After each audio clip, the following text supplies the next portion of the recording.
Ciao a tutti, bentornati su Obiettivi a Mente. Oggi con noi l'architetto Vera Fabroni. Ciao Vera, grazie per il tuo contributo a questa rubrica che sarà fondamentale, quindi ti ringrazio davvero di essere con noi. Grazie a te Pasquale. Dunque, parliamo un po' di Vera, un accenno. Vera è una donna, intanto di una cultura incredibile. L'altra sera siamo stati più di un'oretta insieme e mi sono reso conto che veramente c'è da imparare tanto. E con un vissuto particolarmente ricco di forza, di determinazione.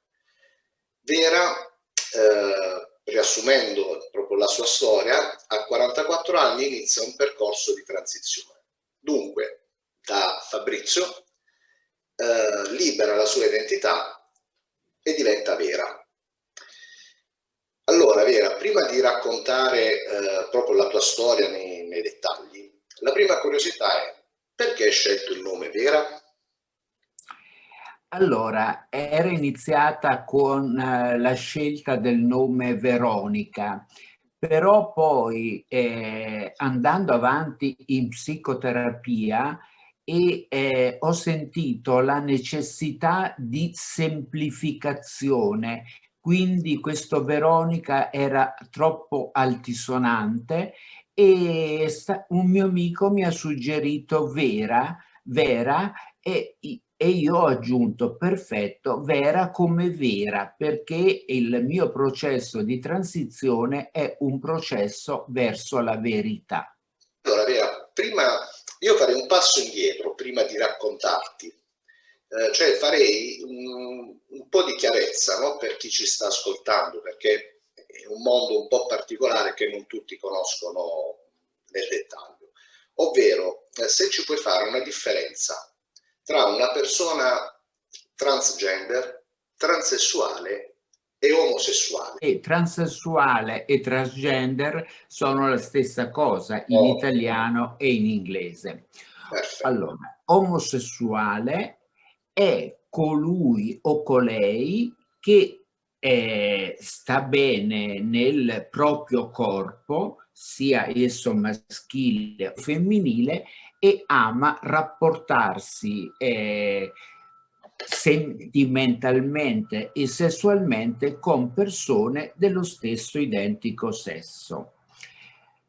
Nel caso mio, io sono nata donna in un corpo maschile, quindi pur avendo da sempre rapporti con uomini, eh, non stavo bene nel mio corpo perché non mi apparteneva, era un corpo che io portavo a passeggio, un corpo che io vestivo, che accudivo, ma non mi apparteneva, fin quando ho deciso di concedermi il diritto di armonizzare psiche e corpo. Bene. Torniamo a te. A 44 anni, appunto, inizi il tuo percorso di transizione. E la domanda è: cosa ha significato per te e a cosa sei andata incontro? Perché sappiamo che è un percorso anche abbastanza molto impegnativo, quindi cosa ha significato anche per Vera questo cambiamento? Ecco. Ripeto, è stato un percorso di verità con me stessa, innanzitutto. È stato un percorso di liberazione. Chiaramente, nel momento in cui mi sono concessa questo diritto, la mia mente si è veramente rivoluzionata e ho avuto bisogno di uno strumento psicoterapico per meglio governare questa rivoluzione in atto. Certamente il percorso di transizione non è facile, si ha a che fare con la società, con il pregiudizio, si ha a che fare con la chirurgia, con tante cose, però per quanto mi riguarda, nel momento in cui ho visto quel puntino di luce in fondo al tunnel dei miei 44 anni, per me è stata una corsa a gambe levate verso la felicità. Quindi sì, sicuramente qualcosa di non bello l'ho affrontato nel giudizio, nel pregiudizio delle persone, però se ti devo dire che veramente ho sofferto, ho tribolato, questo no. È stata veramente un correre verso la felicità. E non hai mai temuto, sapendo che avresti dovuto affrontare parecchi interventi anche abbastanza invasivi, cioè questa cosa non ti ha mai spaventata? Assolutamente no, perché guarda, credimi, quando ci si concede un diritto di questa grandiosità, non si ha paura di niente. Quindi hai affrontato tutto in Sì, modo diretto e sì, deciso. sì, sì, è stato un percorso veloce, molto ponderato attraverso 20 anni di psicoterapia, calibrato, però molto, molto determinato. Io non ho conosciuto la parola dolore. Questa cosa sì, è importante perché si sa, no, al contrario Ma che sai, Pasquale, tutto è sempre relativo. Se da una parte c'è eh, la liberazione della mia vera identità che era compressa ed era rinchiusa in un corpo che non mi apparteneva, e quindi questa cosa si libera, e dall'altra c'è il dolore di un post-operatorio, eccetera, eccetera. Credimi, tutto si supera, perché la felicità a cui noi abbiamo diritto ti permette di superare tutto. eh sì, sul piatto della bilancia chiaramente c'è una...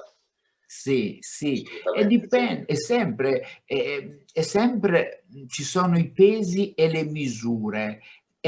La cosa che io mi avevo deciso, mi ero concessa di raggiungere, era così profonda, così elevata, così fondamentale per la mia vita, quindi il resto Si supera, si può sì, sì, superare. sì, sì. Tra l'altro ricordo che una cosa che mi ha incuriosito, che tra le tante, è che mi hai detto che prima tu avevi diversi problemi di psoriasi, di herpes da Sì, sì, stress, sì, che io poi di colpo...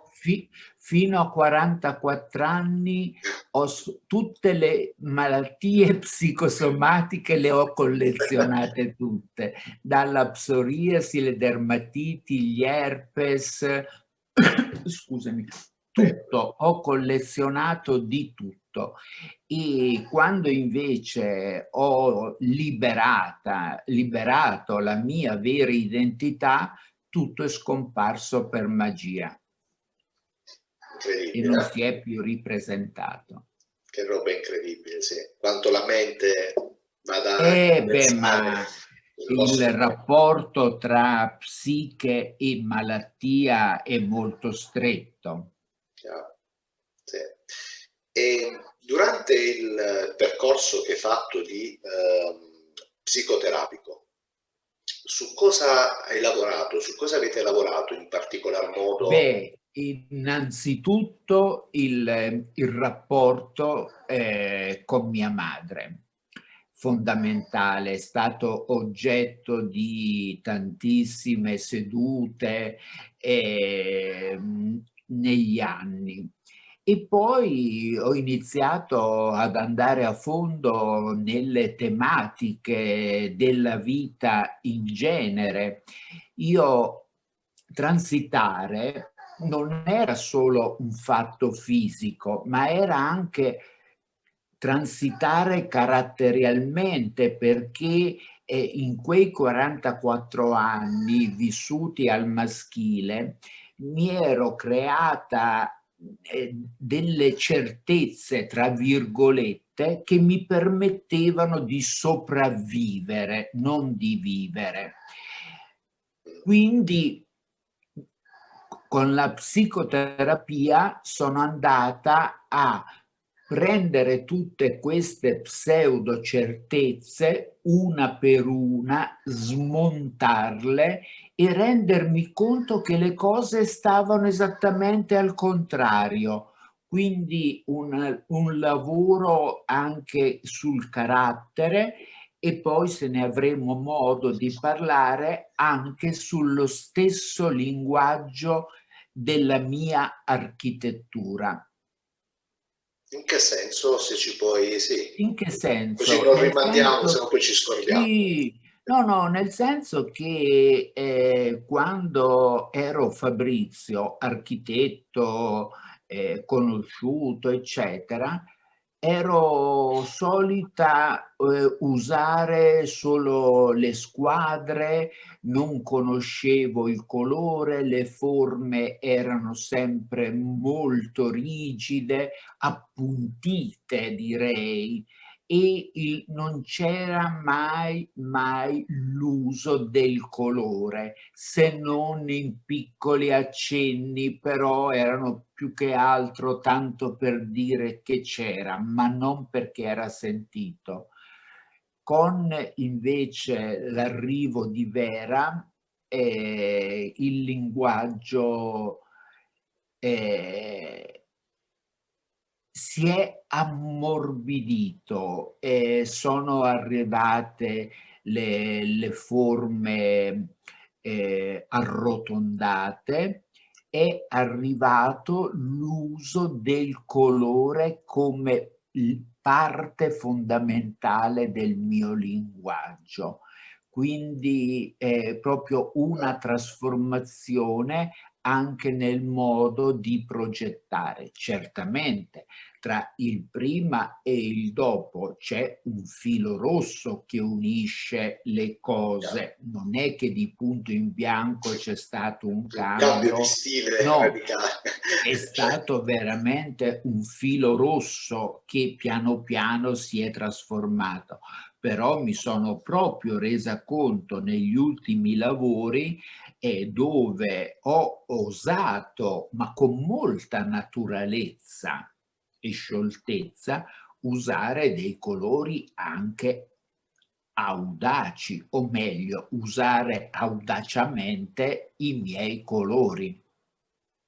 Ma vedi, e c'è stato anche un cambio di stile Sì, lavorativo, sì, artistico, perché perché poi il tuo lavoro è artistico. non sono più ingabbiata nel linguaggio. Il mio linguaggio è libero, certamente porta sempre il mio alfabeto. Faccio un esempio: io sono solita fare il battiscopa a sezione rotonda come faceva il maestro Carlo Scarpa, e tuttora lo faccio.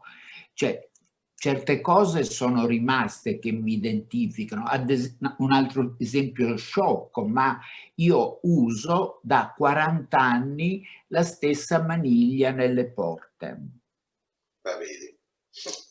Cioè, quindi c'è una continuità, però in un contesto completamente rinnovato, gioioso, certo, sempre di stampo razionalista, perché la mia formazione è quella, international style, un linguaggio dove la cultura italiana emerge immediatamente, però è un linguaggio che oserei dire liberato.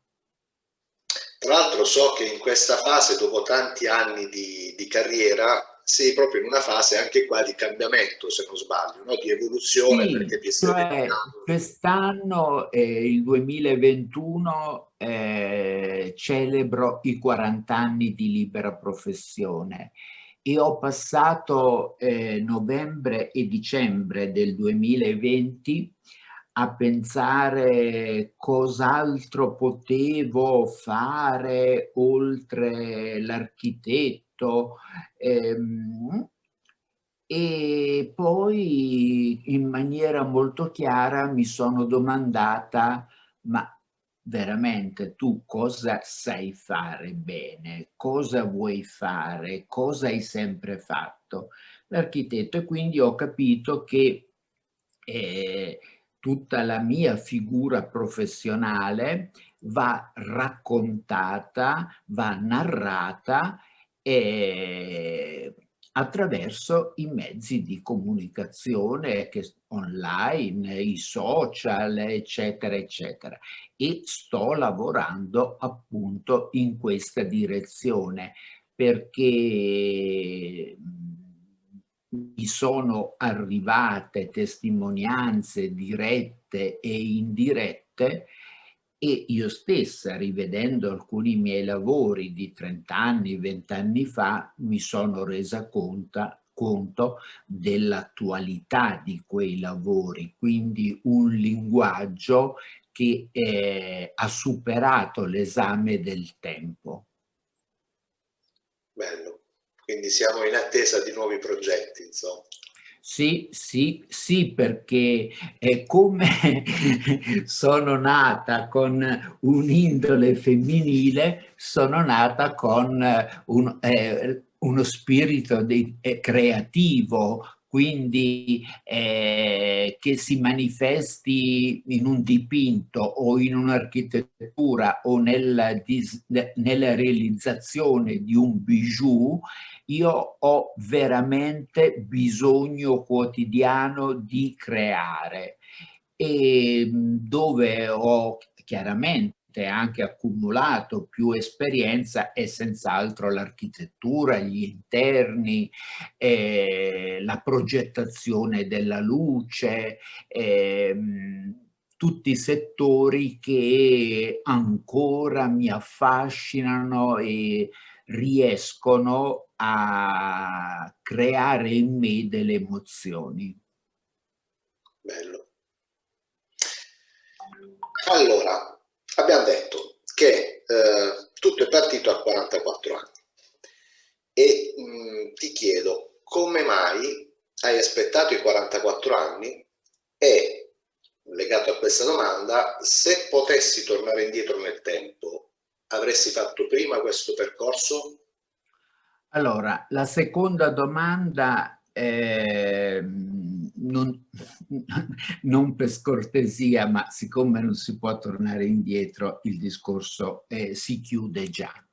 Perché a 44 anni? Perché fino a quel momento, pur sapendo cos'era il transessualismo, avendo vissute le lotte del MIT, ehm, avendo conosciuto la Marcella Di Folco, la Romanina, Pina Bonanno, eccetera, però non ho messo in collegamento che anche io potevo farlo. Sicuramente, anche se chiaramente non ho una risposta certa al 100%, è un diritto a cui non ho pensato per non dispiacere mia madre. Nel momento in cui invece questo legame, il cordone ombelicale, anche se tardi, si è tagliato, io mi sono concessa il diritto alla mia identità. Il tutto è successo in un incontro occasionale in cui con un mio amico che ho trovato in abiti femminili, e da lì ci siamo messi a parlare e mi si è accesa la lampadina in testa. Ho detto no, arrivati a questo punto della vita, quello che sembrava, ho sempre pensato essere una cosa impossibile, è diventata possibile. A un certo punto, durante questo percorso iniziato nel 2007-2008, c'è un evento particolarmente negativo che non so se posso dire. Sì, non ci sono problemi. Okay. E dunque un cancro Sì. all'intestino, se non erro. No, proprio un cancro al retto, ed era posizionato a 2 centimetri proprio dallo sfintere. Okay. E questo, e in merito a questo evento, no, a questa notizia abbastanza molto importante, ti chiedo un po', ecco, le emozioni che hai provato quando sei venuta a conoscenza, no, di questa cosa e come hai reagito, sempre per dare. Allora, quando il medico in ospedale m'ha dato la notizia, questa notizia, sono svenuta. Proprio caduta a terra priva di sensi, mi sono ripresa che ero già su una barella e poi insomma mi son ripresa e son tornata a casa con le mie gambe. Ho chiamato subito il mio medico di base e la mia più cara amica, e devo dire, e anche la psicoterapeuta. E devo dire che il giorno successivo, su consiglio del medico dell'ospedale, sono andata ehm, da un chirurgo di microchirurgia, e il sabato stesso sono stata operata.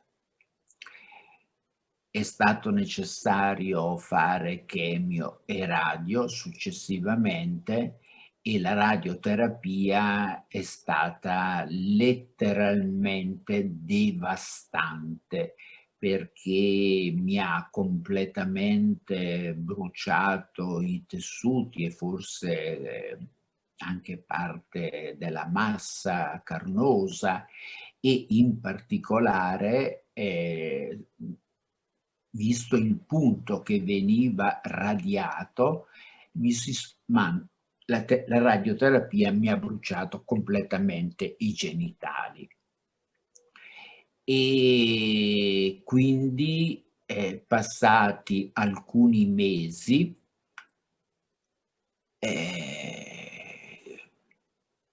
io che fino a quel momento, avevo convissuto bene con Genitali la maschili. mia genitalità maschile, eccetera, ho deciso di operarmi e sono andata a Bangkok dal professor Priscia, ed è avvenuto l'intervento perché non accettavo questa carne bruciata sul mio corpo. Come l'ho vissuta? Non è stata facile, però devo dire che forse l'incoscienza che quando si hanno certe notizie arriva il supporto telefonico della mia psicoterapeuta, delle mie amiche, eccetera, giorno dopo giorno, ho fatto tutto quello che andava fatto e 10 anni dopo son stata dichiarata guarita. Tra l'altro tu eri nel periodo del percorso, dell'inizio del tuo percorso di transizione, No, quindi no, ero già sì, sì, sì, tant'è vero che, in ospedale, si era posto il problema, perché io ancora avevo i documenti anagraficamente al maschile, però fisicamente ero Vera e quindi come con molta delicatezza mi hanno dato una camera singola. ah, bene. In merito anche, ecco, all'aspetto proprio burocratico, l'aspetto diciamo poi anche delle difficoltà, no? Del cambio di identità, sia professionalmente sia nella vita quotidiana, quindi il cambio di documenti, tutte queste faccende che alla fine vanno affrontate. Quanti problemi hai avuto? O hai dato? Allora, anche qui io normalmente, sento parlare di intoppi, di problemi in questo tipo di percorso. Io, devo essere molto sincera, ho scelto l'avvocato Pasolini, Lucrezia Pasolini, che mi ha seguita presso il tribunale, di Ancona, e problemi non ne abbiamo assolutamente avuti. Quando c'è stata la prima udienza che avrebbe dovuto autorizzare l'intervento, abbiamo fatto presente con documenti tradotti dall'inglese che l'intervento era già avvenuto, perché chiaramente i tempi delle prenotazioni a Bangkok con il professor Priscia non corrispondevano con quelli dell'autorizzazione del tribunale, e la giudice ha detto: ma ai giudici all'Atrice, ma di cosa vogliamo stare a parlare? Dice: qui c'è una relazione, la signora ha i suoi anni, chiaramente se l'ha fatto era perfettamente in grado di intendere e volere ed era quello che desiderava. E infatti ho avuto il cambio anagrafico e quindi il nuovo estratto di nascita poco dopo, e ho fatto fotocopie, sono andata all'Agenzia delle Entrate, all'ALS, ho mandato all'Ordine degli Architetti, alla nostra cassa pensionistica e ho rinnovato tutti i documenti. Quindi la mia testimonianza, questa è la mia però, io non ho avuto problemi.